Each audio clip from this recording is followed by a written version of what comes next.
Hi, I'm Dr. Bertice Berry, and I want to tell you a story. I have been coloring my hair funky colors for about 4 or 5 years now.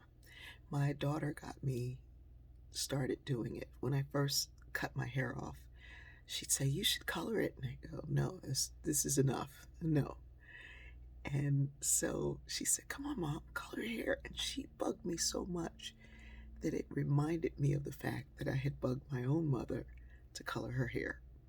My mother was 42 when she had me. She was 50 when she had my little sister.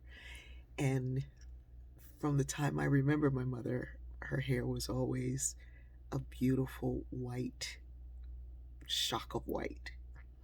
And one day I convinced her to dye it just so I could see what it would look like. My mother had no wrinkles, and she, at this point, was in her 70s or 80s when I convinced her to color her hair. She had no wrinkles, so when she colored her hair, she looked like she was in her 50s. And it was pretty amazing, and it was a very cool cut and what have you. And my kids didn't like it at all. They were like, "But she's our grandmama. She doesn't look like her grandmama anymore." And so my daughter convinced me to start doing these crazy colors, and then I started doing them around the liturgical calendar. So purple is Lent, and so I started doing that. And there's a woman I sit near in church. Sometimes we sit right next to each other, and she would just say how much she loved my hair.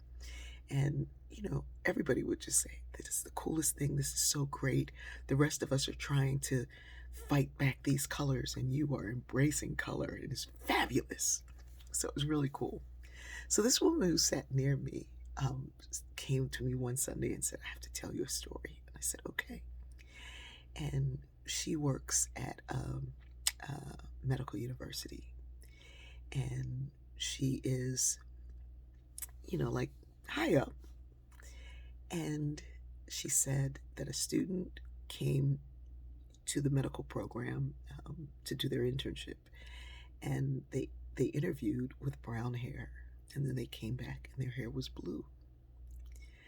And so the people were up in arms, and they were like, "Well, we've got to make them change their hair back, and we've got to do all this, this, and this." And she said to them, "You will not." They wanted to change policies and all of this, and she said, "Absolutely not." She said, "I go to church with a woman who will show up and we don't know what color her hair is. We're waiting to see what color her hair is. And she is smart, and she is kind, and she is compassionate, and the colors just make it more so."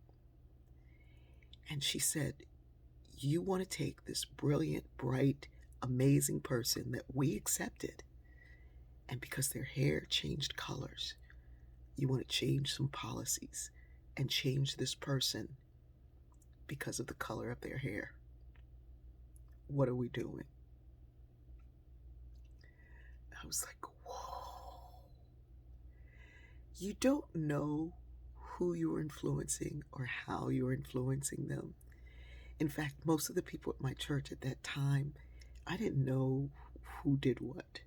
I knew that we were servants, and I knew that she always was in the kitchen for the reception, preparing things for others. I knew my friend Bill, who people mistake as a janitor, is always cleaning up something. I knew that my friend Roz was an organizer and would plan a party on a dime and had crawled through the ducts to clean, to figure out what was going on with the heating unit. These were all movers and shakers and amazing people in their work life. And they're amazing in their work life because they're servant leaders. We too often judge the color of a skin, the color of a hair.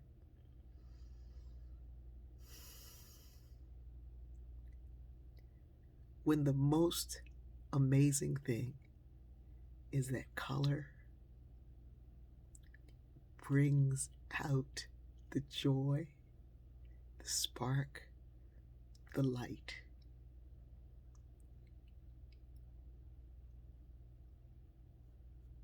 Don't get stopped by what you think you see.